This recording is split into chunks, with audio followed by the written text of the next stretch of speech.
नमस्कार दोस्तों, आप सभी का स्वागत है। और आज हम क्लास जो स्टार्ट करने वाले हैं उसमें हमारा जो एमएस वर्ड में जो पहले रह गया था मैटर, उससे आगे हम स्टार्ट करेंगे।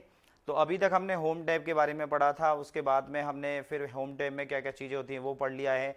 एमएस ऑफिस में माइक्रोसॉफ्ट कंपनी के बारे में पढ़ा था। आज हम स्टार्ट करेंगे इंसर्ट टैब के बारे में, ठीक है ना। तो इंसर्ट टैब से हम स्टार्ट करेंगे। इंसर्ट टैब में कौन कौन सी चीज़ें आती हैं, पेज लेआउट टैब में कौन कौन सी इंपॉर्टेंट चीज़ें हैं, तो वो सारी इंपॉर्टेंट चीज़ें हम डिस्कस करने वाले हैं।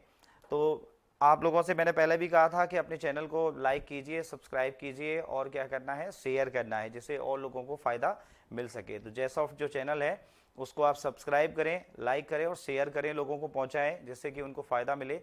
और ये नंबर जो मैंने दे रखा है नीचे, इसके लिए नोट्स के लिए कई स्टूडेंट्स ने मुझे मैसेज भी किया है कि सर हमें पीडीएफ भेज दीजिए इसकी, तो पीडीएफ भेजा भी है उनको, ठीक है ना। तो जो भी मैटर हम पढ़ा रहे हैं उसका पीडीएफ अगर आपको फ्रीली अवेलेबल हो जाएगा, आप इस नंबर पर मैसेज करें, व्हाट्सएप नंबर पे, ठीक है। चलिए स्टार्ट करते हैं।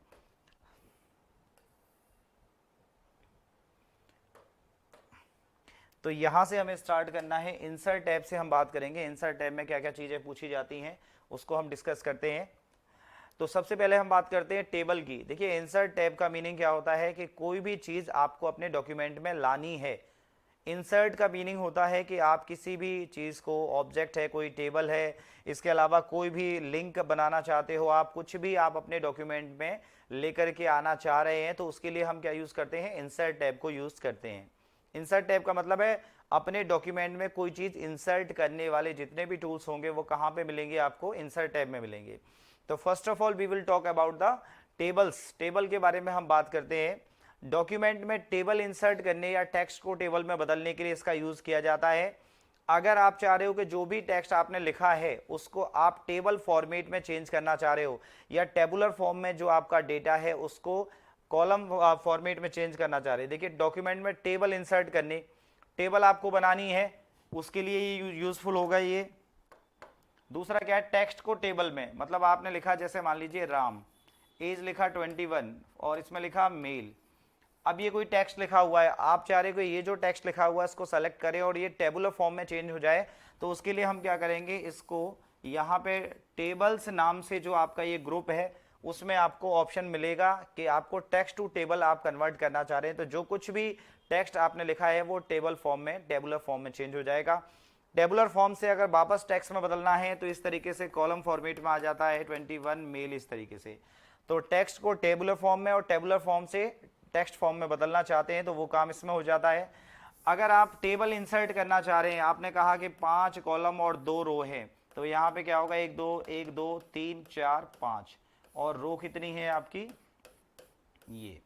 तो इस तरह से आपकी क्या बन जाएगी, टेबल बन जाएगी। आप स्पेसिफाई कर सकते हो कि कॉलम कितने हैं, 5 हैं, और रो कितनी है, 2 हैं। तो जितने आप रोज एंड कॉलम्स यहाँ पे मेंशन करते हो उतने रो और कॉलम वाली टेबल आपके इसमें डॉक्यूमेंट में इंसर्ट हो जाती है, ठीक है। डिजाइनिंग वगैरह भी उसमें आ जाती है।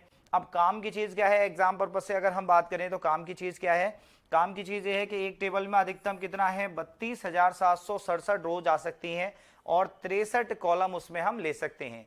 अगर आपसे पूछा जाए कि एमएस वर्ड में मैक्सिमम रोज कितनी इंसर्ट कर सकते हैं हम और मैक्सिमम कॉलम हम कितने इंसर्ट कर सकते हैं, तो 32,767 रोज हम एक टेबल में इंसर्ट कर सकते हैं और 63 कॉलम जो है, 63 कॉलम्स हम इंसर्ट कर सकते हैं। In a column, in a table we can insert up to 63 columns and 32,767 rows. तो कितना कर सकते हैं, 32,767 रोज एक टेबल में और 63 कॉलम इंसर्ट कर सकते हैं, ठीक है। ये ध्यान रखें, ये इंपॉर्टेंट है। इसके बाद में ये लिंक वाला जो ऑप्शन है, लिंक ग्रुप आता है, ये टेबल्स ग्रुप में टेबल ऑप्शन आता है और यहाँ लिंक्स नाम से जो ग्रुप है आपका, उसमें क्या मिलेगा आपको, हाइपर लिंक से मिलेगा आपको।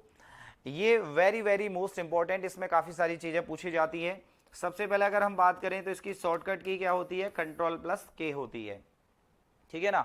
Ctrl+H किसकी होती है, रिप्लेस की होती है। Ctrl+P होती है किसकी, प्रिंट करने की। E जो होती है, Ctrl+E होती है सेंटर अलाइनमेंट की। Ctrl+R जो होती है वो राइट अलाइनमेंट की होती है। Ctrl+L जो है वो लेफ्ट अलाइनमेंट की होती है। Ctrl+I जो है वो किसकी होती है, इटैलिक के लिए होती है। और N जो होती है न्यू डॉक्यूमेंट ओपन करने के लिए। तो बचा क्या, फिर K बचा। तो इसलिए इसकी शॉर्टकट की क्या होती है, Ctrl+ के होती है, ठीक है, ये ध्यान रखें। तो हाइपरलिंक की शॉर्टकट की क्या होती है, कंट्रोल प्लस के। अब हाइपरलिंक में होता क्या है, डॉक्यूमेंट को किसी वेब पेज, ईमेल, पिक्चर से लिंक क्रिएट करने के लिए इसका यूज किया जाता है। जैसे मान लीजिए आपने लिख दिया नेक्स्ट, एक वर्ड लिखा आपने नेक्स्ट, इसके नीचे क्या होगा, इसके नीचे ऐसे अंडरलाइन हो जाएगा। ये जो वर्ड लिखा है आपने, अगर आपने इसको लिंक बना दिया तो ये किस कलर में आ जाएगा, इस कलर में आ जाता है, ठीक है। हाइपरलिंक की पहचान क्या होती है, वो ब्लू कलर में हो जाता है। दूसरा नीचे क्या होता है, अंडरलाइन होता है, ठीक है। अब इस नेक्स्ट पे कोई भी क्लिक करे तो आपका ईमेल खुल जाए, कोई उससे अटैच कर सकते हैं, कोई भी ऑब्जेक्ट है उससे अटैच कर सकते हैं, कोई पिक्चर है उससे अटैच कर सकते हैं, कोई डॉक्यूमेंट है उससे अटैच कर सकते हैं। तो मतलब किसी से भी इसको अटैच कर सकते हैं कि कोई भी यूज़र अगर नेक्स्ट जो लिखा हुआ है इस पर क्लिक करेगा तो ये ईमेल खुल जाए, ऑब्जेक्ट कोई भी खुल जाए, पिक्चर खुल जाए, कोई डॉक्यूमेंट खुल जाए, तो ऐसे लिंक कर देते हैं उसको, ठीक है। उस चीज़ को हम क्या बोल रहे हैं, हाइपर लिंक कह रहे हैं, ठीक है। डॉक्यूमेंट को किसी वेब पेज, ईमेल, पिक्चर से लिंक क्रिएट करने के लिए इसका यूज़ किया जाता है। जिस टेक्स्ट पर लिंक क्रिएट होता है वह ब्लू कलर में दिखाई देता है। अब इस टेक्स्ट पे लिंक क्रिएट की गई है, इस पे अगर आप माउस का कर्सर ले जाओगे तो वो किसी भी शेप में चेंज नहीं होगा। इस पे जैसे ही माउस का कर्सर ले जाओगे तो ये किस में चेंज हो जाता है, आपका इस तरीके से हैंड शेप में चेंज हो जाता है। किस में चेंज हो जाएगा, हैंड शेप में। तो लिंक की एक और पहचान क्या होती है कि माउस का कर्सर जैसे ही आप ले जाओगे उस पे टेक्स्ट पे जिस पे आपने लिंक क्रिएट कर रखा है, तो आपका जो पॉइंटर है वो किस में चेंज हो जाता है, वो हैंड शेप में चेंज हो जाता है। फॉर्मेट पेंटर में किस में चेंज होता है, पेंट ब्रश में, और यहाँ पे किस में चेंज हो जाता है, हैंड शेप में चेंज हो जाता है, ठीक है ना। तो माउस का पॉइंटर जो है आपका किस में चेंज हो जाएगा, हैंड शेप में चेंज हो जाएगा। दूसरा क्या है आपका, ब्लू कलर का ये टेक्स्ट हो जाता है जिस पे लिंक क्रिएट कर रहे हैं। तीसरा क्या होता है, उसके नीचे क्या होती है, अंडरलाइन होती है। तो ये तीन पहचान होती है हाइपरलिंक की, कि हाइपरलिंक जिस टेक्स्ट पे क्रिएट किया गया है वो ब्लू कलर में चेंज हो जाएगा, ठीक है ना। उसके बाद उस पर अंडरलाइन हो जाएगा। नेक्स्ट उसके बाद में जो भी पॉइंटर जब हम ले जाएंगे माउस का तो किस में कन्वर्ट हो जाएगा, वो चेंज किस में हो जाएगा, हैंड शेप में चेंज हो जाएगा, ठीक है ना। तो ये तीन पहचान, और शॉर्टकट की क्या होती है इसकी, कंट्रोल प्लस के होती है। तो ये चीजें आपको ध्यान रखनी है। अच्छा, एक और चीज ध्यान रखें कि अगर आपने किसी लिंक पे ले गए आप, तो वो ब्लू कलर से किस में बदल जाता है, वायलेट कलर में। एक बार जिस लिंक पे आपने क्लिक कर लिया तो वापस जब आओगे तो ब्लू कलर से किस में चेंज हो जाता है, वो बैंगनी कलर में चेंज हो जाएगा।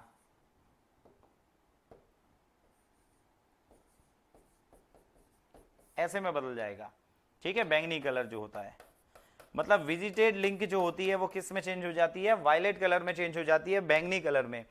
अभी ब्लू कलर में है, आपने क्लिक किया, विजिट किया उसको, वापस जब रिटर्न होंगे तो आपको किस में मिलेगा, ये टेक्स्ट वायलेट कलर में मिलेगा, बैंगनी कलर में मिलेगा।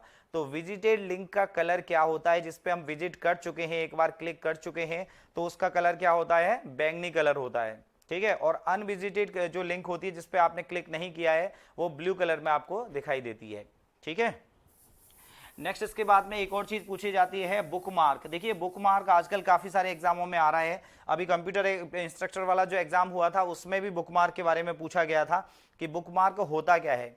हम लोग क्या करते हैं, जैसे मान लीजिए हमारी बुक है और हम क्या कर रहे हैं, कोई पेज पलट रहे हैं, कोई पन्ना पलट रहे हैं, ठीक है। तो बुक में हम क्या कर रहे हैं, कोई भी हमारी बुक है। अब बुक में क्या करेंगे हम, कि अगर हमें कोई पेज नंबर, जैसे मान लीजिए हमें क्या करना है, किसी को मेंशन करना है। जैसे मान लीजिए ये आपको बुक दिखाई दे रही है, सपोज कीजिए मैंने क्या किया, यहाँ पे ये पढ़ा, ठीक है। अब मैंने यहाँ तक पढ़ लिया तो मैं क्या करूँगा, इस पेज का कोना में मोड़ दूंगा, ये वाला, ये कोना जो है इसको मोड़ दूंगा और बुक को ऐसे बंद कर दूंगा, ठीक है। ये बुक मार्क बना दिया मैंने। अगली बार जब मैं आऊँगा तो सीधा क्या करूँगा, ऐसे खोलूंगा तो मुझे समझ में आ जाएगा कि मैंने कहाँ पे बुक मार्क बनाया था, इस जगह पे, तो वो वहीं उसी जगह से स्टार्ट हो जाएगा।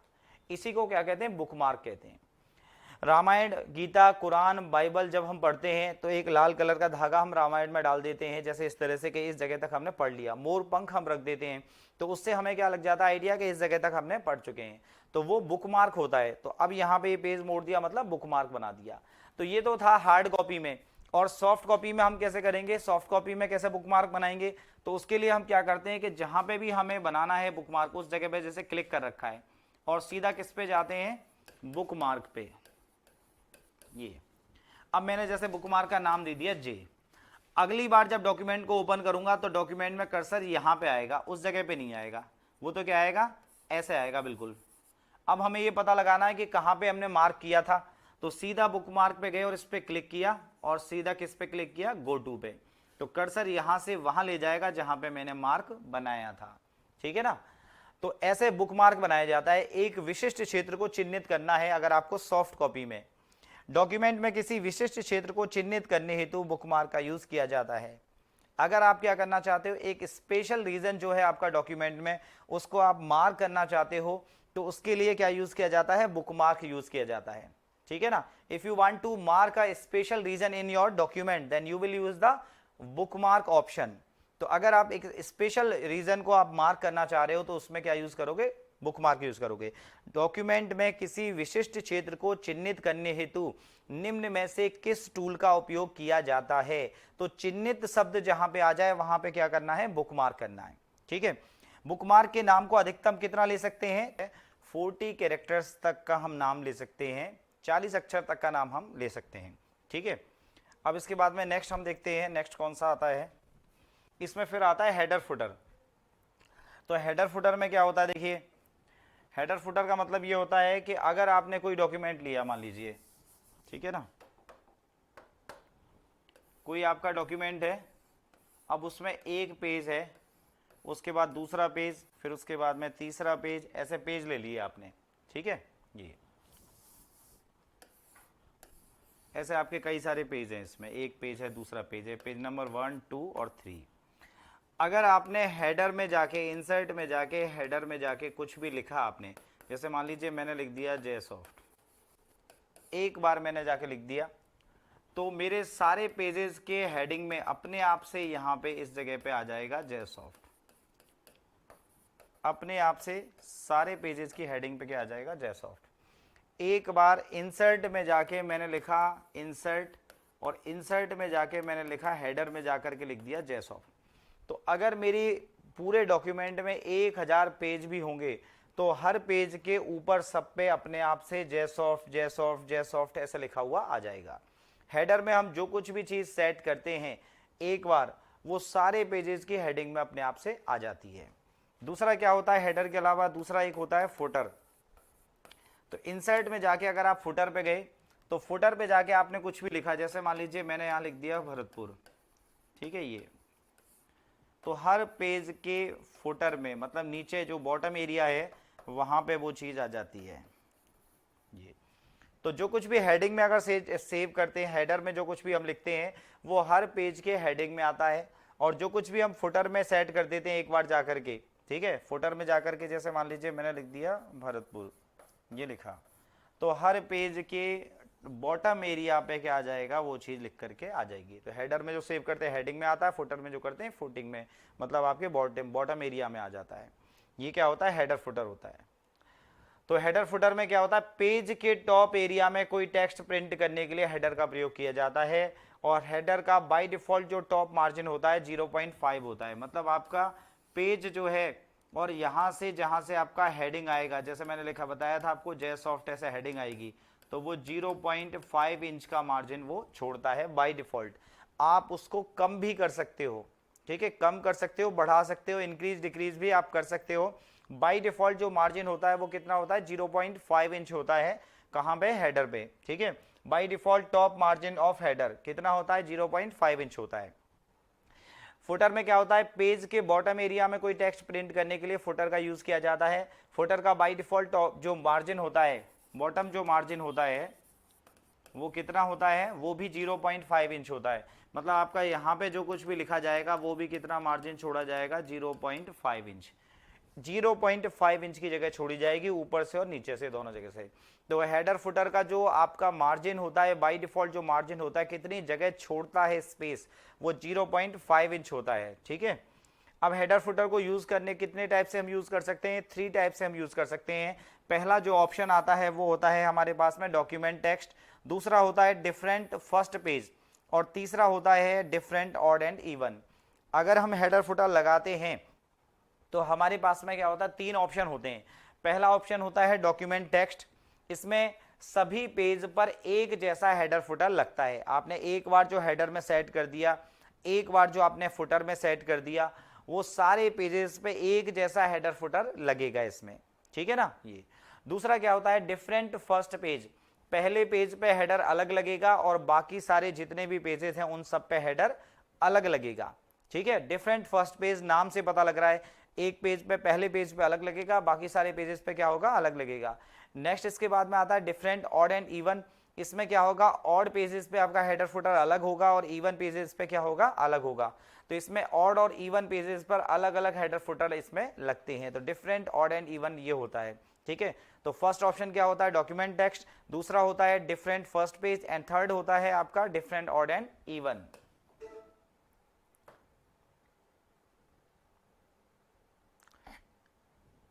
इसके बाद में आता है इसी में क्रॉस रेफरेंस आता है, इसमें क्या आता है क्रॉस रेफरेंस।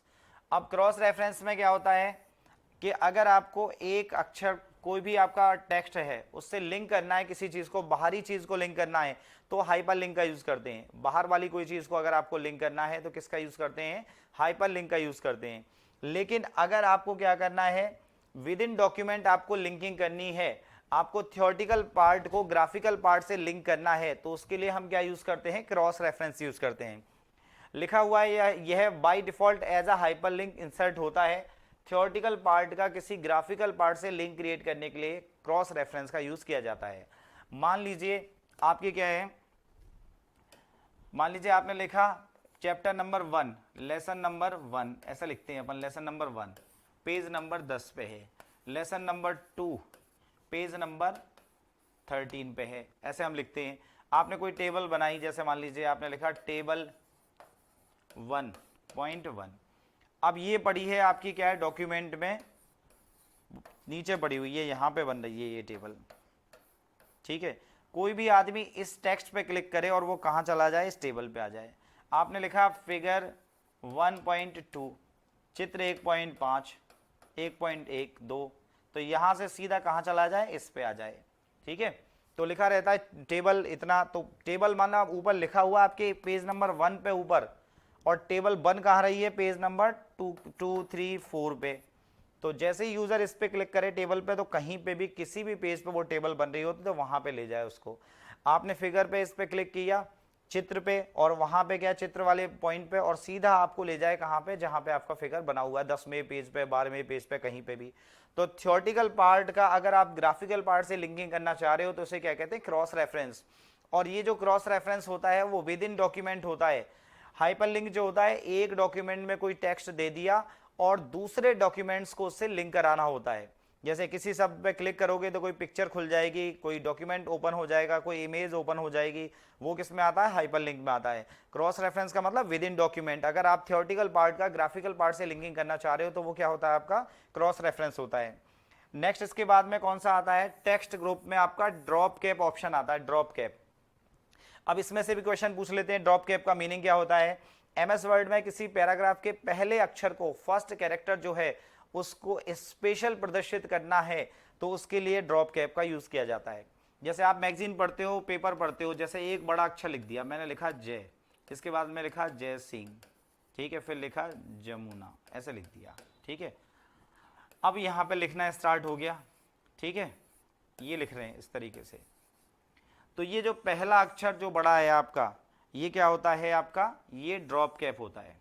आपने देखा होगा कई जगह पे कॉमन लेटर से अगर किसी के नाम स्टार्ट हो रहे हैं 3, तो बाय डिफॉल्ट ये 3 लाइन का होता है बाय डिफॉल्ट। और कितना होता है 1 से लेके 10 लाइन तक, कितना भी आप इसको कर सकते हो, लेकिन बाय डिफॉल्ट कितना होता है 3 लाइन का होता है।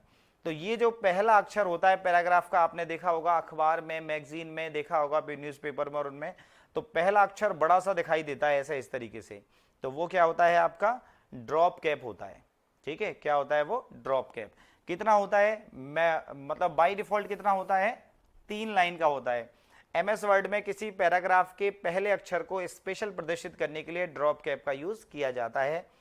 ड्रॉप कैप 2 पोजीशन में लगाया जाता है, एक तो होता है ड्रॉप्ड और एक होता है इन मार्जिन। मतलब ड्रॉप्ड का मतलब एक तो होगा जैसे इस तरीके से ये चलेगा और यहां से जाके इस तरीके से आएगा, और एक क्या आएगा ऐसे ऐसे आएगा। ठीक है, ये इस तरीके से आएगा ये। तो ये 2 तरीके होते हैं ड्रॉप्ड और इन मार्जिन। ठीक है, ये drop cap by default 3 lines का होता है, 3 लाइन का होता है। तो ड्रॉप कैप क्या होता है बाय डिफॉल्ट, कितने लाइन का होता है, 3 लाइन का होता है। इसके अलावा ड्रॉप कैप मिनिमम कितना होता है, 1 लाइन का, कितना होता है, 1 लाइन का होता है। 1 लाइन का ड्रॉप कैप भी बना सकते हैं और मैक्सिमम कितना बना सकते हैं हम, अप टू 10 लाइंस, 1 से लेकर 10 लाइन तक का ड्रॉप कैप हम लगा सकते हैं। और बाय डिफॉल्ट कितना होता है, 3 होता है, 3 लाइन का होता है। और कितनी पोजीशन में लगाया जाता है, 2 पोजीशन में, ड्रॉप्ड और इन मार्जिन में।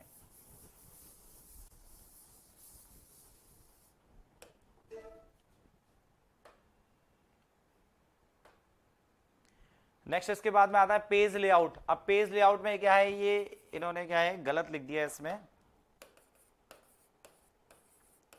Typing mistake. कितना होता है, 1 इंच, चारों तरफ से कितना स्थान छोड़ता है। मार्जिन का मतलब होता है कि पेज जो है आपका वो लिखने के लिए चारों तरफ से कितना स्पेस वो छोड़ेगा। तो देखिए यहां से, यहां से, यहां से और यहां से आपका पेज जो है वो इतनी जगह में आपका लिखेगा। तो ये चारों क्या है, उसकी मार्जिन है। मार्जिन का मतलब होता है कितनी जगह छोड़ करके पेज लिखना स्टार्ट करेगा। एक पेज है उसमें कितना आप छोड़ोगे उसके बाद लिखना स्टार्ट करोगे। तो हम थोड़ा सा एरिया छोड़ देते हैं स्पेस, उसके बाद यहां से लिखना स्टार्ट करते हैं। तो ये जो जगह छोड़ते हैं हम लिखने के लिए उसको हम क्या कहते हैं, मार्जिन कहते हैं। और चारों तरफ से कितना होता है, 1 1 1 1 ये होता है इसका। 1 1 इंच का मार्जिन ये छोड़ा जाता है इसमें, है ना, ये 1 1 इंच का मार्जिन छोड़ा जाता है। अब एक इसमें क्या आता है, गटर मार्जिन एक आती है। ये अभी पूछा गया है, कंप्यूटर इंस्ट्रक्टर वाला जो एग्जाम हुआ है उसमें ये क्वेश्चन पूछा गया था, गटर मार्जिन वाला। इंपॉर्टेंट क्वेश्चन है, ये ध्यान रखें आप। तो ये जो मार्जिन होती है GUTTER, गटर मार्जिन, इसका मतलब क्या होता है, देखिए कि आप जब क्या करते हो, अपना कुछ भी लिखते हो तो बाइंडिंग पर्पस के लिए पेज में जो जगह छोड़ी जाती है उसे हम क्या कहते हैं, गट्टर मार्जिन कहते हैं। बुक बाइंडिंग के लिए गट्टर मार्जिन का यूज किया जाता है। तो ऐसे ऐसे करके इसमें लाइन आ जाती है जिससे ये पता लग जाता है कि ये बाइंडिंग पर्पस के लिए छोड़ा गया है। बाइंडिंग पर्पस के लिए छोड़ा गया जो जो आपका जगह होती है, मार्जिन जो है वो क्या कहलाता है, गट्टर मार्जिन कहलाता है। उसमें इस तरीके से लाइनिंग आ जाती है आपकी, इस तरीके से। ठीक है, 2 प्रकार का होता है। बाय डिफॉल्ट गट्टर मार्जिन क्या होता है, लेफ्ट होता है। और या फिर उसकी पोजीशन क्या होता है, पोजीशन क्या होती है, 0। 0 का मतलब क्या होता है, बिल्कुल ऐसा होता है 0। अब आप उसको बढ़ा सकते हो, कितना बढ़ा सकते हो, मार्जिन को आगे बढ़ाते जाओगे, इतना बढ़ा दिया आपने, इतना बढ़ा दिया, कितनी जगह छोड़ सकते हो। तो बाय डिफॉल्ट 0। अच्छा, बाय डिफॉल्ट इसकी मार्जिन क्या होती है, लेफ्ट होती है। लेकिन इसको कितनी जगह पे लगा सकते हैं हम, या तो लेफ्ट में लगा सकते हैं इस जगह पे, और या फिर क्या है, टॉप पे। तो या तो टॉप पे लगा सकते हैं, अप्लाई कर सकते हैं, या फिर लेफ्ट पे। आप देखो, बाइंडिंग अगर आप कराओगे तो बुक की या तो इधर होगी, ऐसे ऐसे पन्ने पलटोगे आप, या फिर ऊपर होगी तो ऐसे ऐसे पन्ने खोलोगे। इधर कभी बाइंडिंग नहीं कराते, ऐसे कोई नहीं पढ़ता। इधर भी कभी बाइंडिंग नहीं कराते। ठीक है, बाइंडिंग कहाँ होती है, या तो यहाँ पे होगी और या फिर ऊपर होगी। तो लेफ्ट और टॉप। और बाय डिफॉल्ट क्या होती है, लेफ्ट होती है।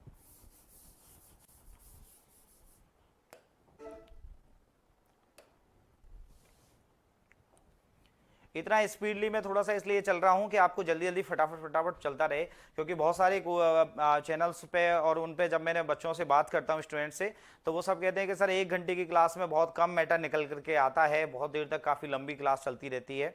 तो इसलिए मैं कोशिश ये कर रहा हूँ कि जल्दी जल्दी से हम चीज़ों को समझते जाएँ, कम टाइम में ज़्यादा चीज़ें पढ़ सकें। और फिर भी अगर किसी को ऐसा लगे कि एक्स्ट्रा एक्सप्लेन करना है, कोई चीज़ समझ में नहीं आती है, तो वो मुझे कमेंट करके बता सकता है नीचे। और उसके अलावा मैंने नंबर दिया हुआ है, व्हाट्सएप पे मुझे भेज सकता है, क्लियर कर सकता है कि सर ये मुझे प्रॉब्लम है। तो आपको ये फैसिलिटी है कि आपको बता दिया जाएगा, समझा दिया जाएगा। अब देखिए, इसके बाद में क्या आता है, ओरिएंटेशन आता है। ओरिएंटेशन का मतलब होता है प्रेजेंटेशन, कि आपका जो डॉक्यूमेंट है, पेज है, वो किस फॉर्म में प्रेजेंट हो रहा है। तो अगर हम बात करें एमएस वर्ड में, बाय डिफॉल्ट पेज ओरिएंटेशन क्या होता है, पोर्ट्रेट होता है। ठीक है, एक तो ये इस तरीके से पेज आपका प्रेजेंट होगा, ये इस तरीके से पेज आपका प्रेजेंट होता है। इसको हम क्या बोलते हैं, पोर्ट्रेट कहते हैं इसको। ठीक है, क्या कहेंगे इसको, पोर्ट्रेट कहेंगे।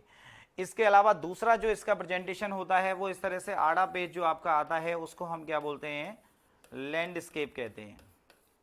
क्या कहेंगे, लैंडस्केप कहेंगे। ठीक है ना। तो बाय डिफॉल्ट एक तो पेज इस तरीके से होगा, एक पेज कैसा होगा, इस तरीके से होगा, एक तो सीधा ऐसे, एक इस तरीके से।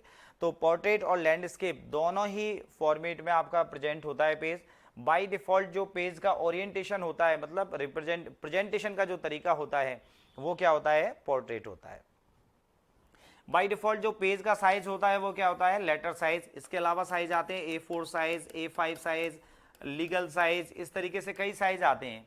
लीगल साइज का मतलब होता है पेज की चौड़ाई कम होती है और पेज लंबा ज़्यादा होता है। जहाँ पे कोर्ट कचहरी में जहाँ पे फैसले लिखे जाते हैं, डिसीजंस लिखे जाते हैं, उस जगह पे विड्थ हमें कम चाहिए, लेंथ ज़्यादा चाहिए। तो वो जो पेज होता है जिसकी लंबाई ज़्यादा होती है और विड्थ क्या होती है, कम होती है, उसे हम क्या बोलते हैं, लीगल साइज का पेपर होता है। और जहाँ कहीं पे भी नौकरी वोकरी के लिए आप आवेदन करते हो वो A4 साइज का सादा पेपर पे आवेदन करें, ऐसे आता है। बाय डिफॉल्ट जो ऑफिसेज में अपना चलता है वो पेज कौन सा होता है, लेटर साइज का पेज होता है। और 8.5 इंटू 11 इंच इसकी क्या होती है, हाइट एंड विड्थ होती है इसकी, है ना, ये ध्यान रखें आप। तो बाय डिफॉल्ट पेपर का साइज क्या होता है, लेटर साइज होता है, और ओरिएंटेशन क्या होता है, पोर्ट्रेट होता है। इसके बाद आता है कॉलम। अब आप अपने पेज को क्या कर सकते हो, डॉक्यूमेंट के टेक्स्ट को 2 या 2 से अधिक कॉलम में विभाजित करने के लिए इसका यूज किया जाता है। MS वर्ड में अधिकतम 13 कॉलम हम क्या कर सकते हैं, इंसर्ट किए जा सकते हैं। तो देखिए डॉक्यूमेंट में जैसे मान लीजिए आपने क्या किया, हमारा ये पेज है कोई और ये दूसरा पेज है। अब मैं कुछ लिख रहा हूं, सपोज कीजिए लिखते लिखते मेरा एक दो चीजों की वजह से मेरा क्या दूसरा पेज मुझे लेना पड़ रहा है। तो मैं क्या करूंगा, इंसर्ट में जाऊंगा और उसमें पेज लेआउट में जाऊंगा, पेज लेआउट में जाके कॉलम में जाऊंगा, और कॉलम में जाकर के मैं क्या करूंगा, कॉलम की जो वैल्यू है उसको 2 कर दूंगा। तो ये जो चीज़ है ये यहाँ से हट जाएगी, और ये जो चीज़ यहाँ पे आ रही थी इसको हटा देंगे, कहाँ आ जाएगी, इस जगह पे। अगर आपने कॉलम 3 कर दिया, मान लीजिए इसकी जगह से इधर आ रहा है, तो 3 में क्या आएगा, इस तरीके से आएगा। तो ऐसे करके हम कितने कॉलम बढ़ा सकते हैं अपने में, 13 कॉलम हम अपने में ले सकते हैं डॉक्यूमेंट में, ठीक है। We can insert up to 13 column in a Word document. MS Word में अधिकतम कितने कॉलम इंसर्ट कर सकते हैं, up to 13 column we can insert in a Word document. Next इसके बाद में आता है हाइफनेशन। इसका यूज किसी भी शब्द को तोड़कर दूसरी लाइन में भेजने के लिए किया जाता है। सिंबल डैश सिंबल से रिप्रेजेंट होता है। जैसे लाइन चल रही है आपकी, आपने लिखा COMPUTER, तो ये क्या हो गया, हाइफनेशन हो गया आपका, ठीक है। बीच में डैश जो लग जाता है वो हाइफनेशन हो जाता है। इसके बाद में आता है वाटरमार्क। अब देखिए वाटरमार्क क्या होता है पेज लेआउट में। वाटरमार्क का मतलब होता है MS वर्ड में डॉक्यूमेंट में लिखे गए टेक्स्ट के पीछे पारदर्शी टेक्स्ट पिक्चर देने के लिए, टेक्स्ट ऑब्लिक पिक्चर देने के लिए वाटरमार्क का यूज किया जाता है। वाटरमार्क की बाय डिफॉल्ट सेटिंग निम्न है। आपने देखा होगा कोचिंग्स के उनके जब आप नोट्स लेते हो तो नोट्स में क्या होता है, आपको इस तरीके से होता है, ये आपका पेज है, अब इस तरीके से आ रहा है, जैसे मान लीजिए जे सॉफ्ट, ये लिखा आ रहा है, ठीक है। ऊपर आपके क्या चल रहे हैं, नोट्स चल रहे हैं। फिर यहाँ पे क्या लिखा आ रहा है, इस तरीके से लिखा आ रहा है, ऊपर क्या चल रहे हैं, आपके नोट्स चल रहे हैं। तो ये जो पीछे टेक्स्ट आता है आपके, इसको हम क्या बोलते हैं, वाटर मार्क, इसको हम कहते हैं, क्या कहते हैं, वाटर मार्क। अगर मान लीजिए टेक्स्ट वाटर मार्क है ये, तो आपको क्या चाहिए, पिक्चर वाटर मार्क देना है। तो आपने क्या किया, एक जैसे आपका ये डॉक्यूमेंट है, आप चाहते हो कि हमारे पीछे पिक्चर आए, तो आपने क्या कर दिया, इस तरीके से बना दिया, ठीक है।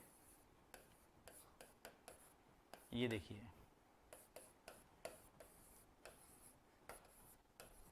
जैसे कोई ये बना दिया आपने इस तरीके से। अब क्या है, इसके ऊपर लिखते जाओ तो बैकग्राउंड में क्या आता जाएगा, पिक्चर आती जाएगी, ठीक है ना, ये आती जाएगी। तो ये आपका क्या है, पिक्चर वाटर मार्क है, ठीक है।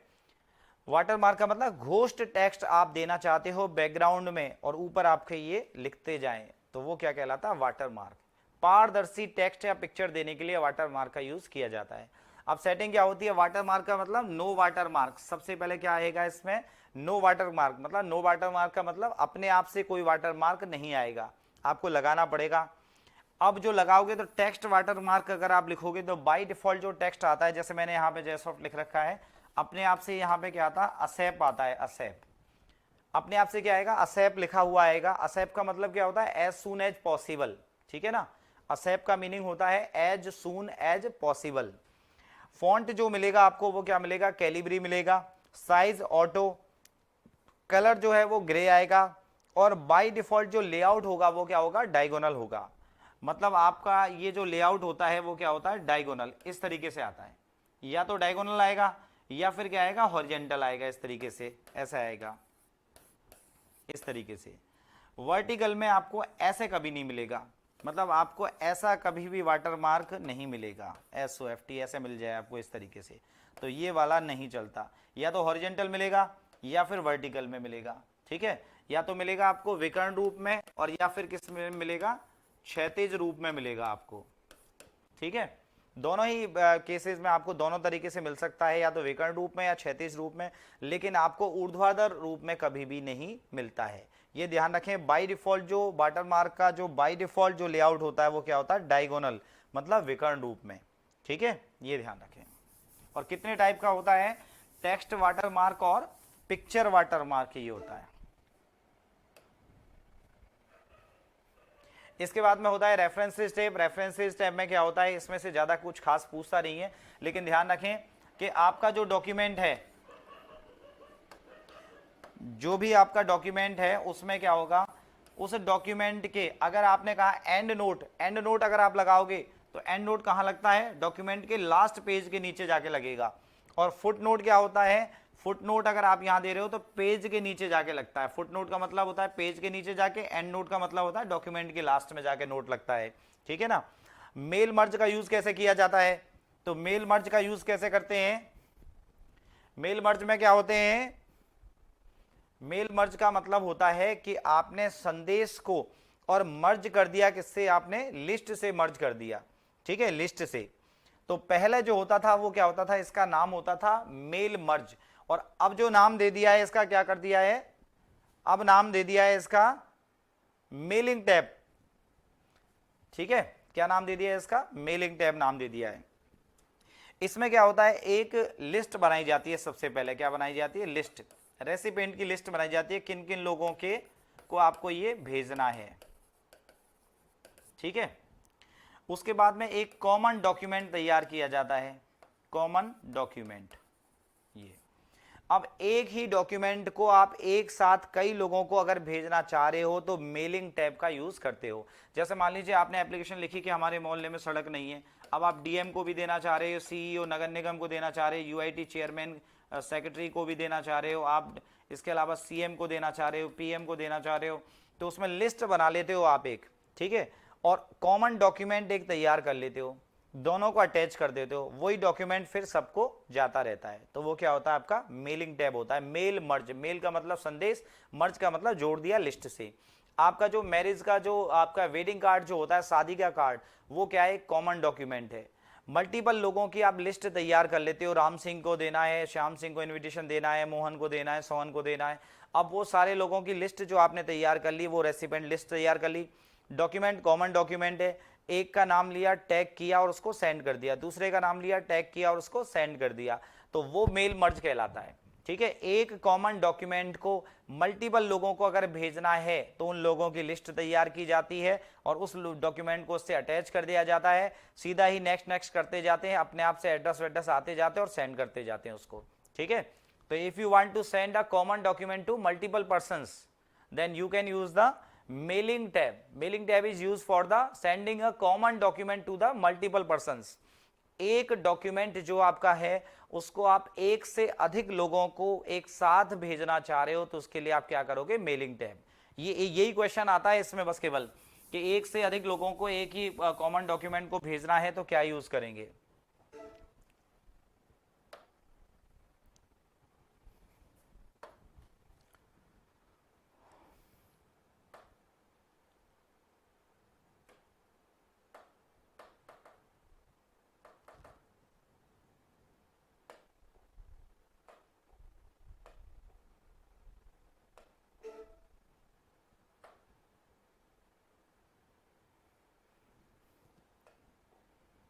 ठीक है ना। इसके बाद में फिर क्या आता है, रिव्यू टैब आता है, ठीक है। रिव्यू टैब में क्या आता है,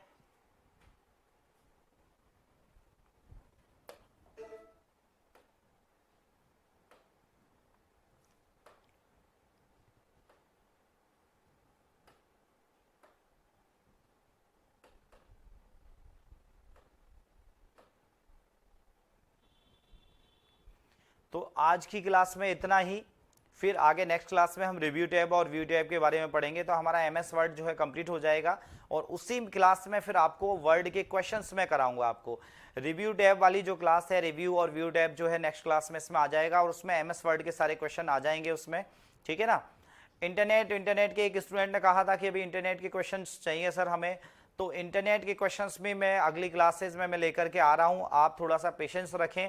ये जैसे ही कंप्लीट हो जाएगा, इंटरनेट या कुछ जो भी क्वेश्चन पूछे गए हैं उनको भी हम पढ़ेंगे, सारी ये क्वेश्चंस को हम पढ़ेंगे और सारी चीज़ें आपको कराई जाएंगी। चैनल को सब्सक्राइब करें, ठीक है ना, और अपने सुझाव भेजते रहें। जो भी कुछ आपका सुझाव है आप कमेंट कर सकते हैं, और अगर कोई बात पर्सनली आप कहना चाहते हैं तो पर्सनली आप मुझे व्हाट्सएप पे भेज सकते हैं। ठीक है, आज की क्लास में इतना ही, धन्यवाद।